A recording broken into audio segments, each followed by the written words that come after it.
Well, good morning, Lufkin Central and Online Worship Community. Jason Hollinger, the campus and community minister here. And the title of our Jesus and Coffee morning devotional is Why?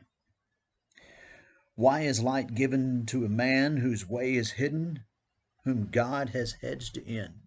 Job 3:23. You know, as you see behind me, I love books. I love just the opportunity of reading. It's not something I always enjoyed. It's not something that I always kind of uh, took the time uh, to involve myself with. But what I found out is the experience of just that book, whatever. I have some audio books, and obviously a lot that you can just kind of see. And what I found out is experiences that changed the way I did, the way I do ministry, the way I live out my faith in many ways. In many ways, and oftentimes what we find out is there are a lot of us who go through these moments of trying to figure things out, trying to navigate the different chaotic seasons, and even sometimes the seasons of blessing and of blessings. And so, oftentimes when we're going through this, comes this question: why? And even that word "why" can serve as an inspiration to discovering so much more. Today we find ourselves where Job is in the direst of circumstances. In just one day, his children died, his flocks were wiped out, his servants savagely murdered. When Job himself endures boils from top to bottom, even his wife tells him, curse God and die. Job 2:9. And yet Job doesn't curse God, but he does ask why he was even born. He doesn't shake his fist at God and give God a piece of his mind, but he questions the pain. You see, we serve a God who is big enough that he can shoulder the why questions of life.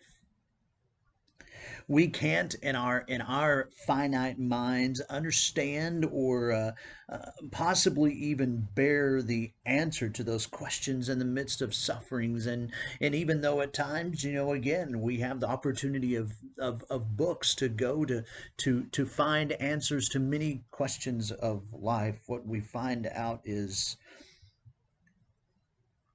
that unless we go to God for with those questions to receive that answer, will we ever find will we ever truly find the answer to why? Because you see, what we find out is when we take that step, when we take that approach to go to God, we find a God who is listening. And so if you're enduring a hard thing today, don't be afraid to take your questions to God. Don't be afraid to take your questions, to take your hurts. In his perfect timing, listen to this, in his perfect timing, he will help you see his greater plan while you wrestle with why. He will continue to draw you near. Job chapter 3. Why is light given to one burdened with grief, and life to those whose existence is bitter, who wait for death but it does not come, and search for it more than hidden treasure, who are filled with much joy and are glad when they reach the grave? Why is life given to a man whose path is hidden, whom God has hedged in? I sigh when food is put before me, and my groans pour out like water. For the thing I feared has overtaken me. And what I dreaded has happened to me. I cannot relax or be still.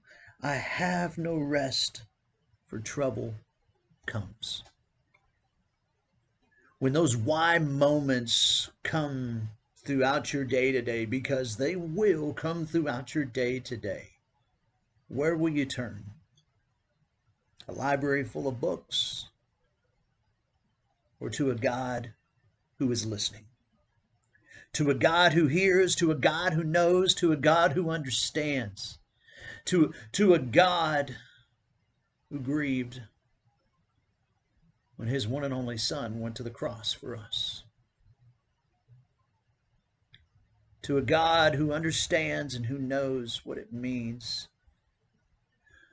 to experience hurt. To a God who knows and understands what rejection feels like. Oftentimes we find ourselves rejecting God, and we're not the only ones. To a God who is jealous, in that he is jealous for us, in that he desires our heart, not to be divided amongst the God of media, not to be divided amongst the God of whether that's social media, whether that's television, whatever garners your attention over your relationship with God can become a God in and of itself. So what would you do today with your why? My challenge for you is to take them to a God who is listening. Can't wait to hear and see how it goes. Have a great day. God bless.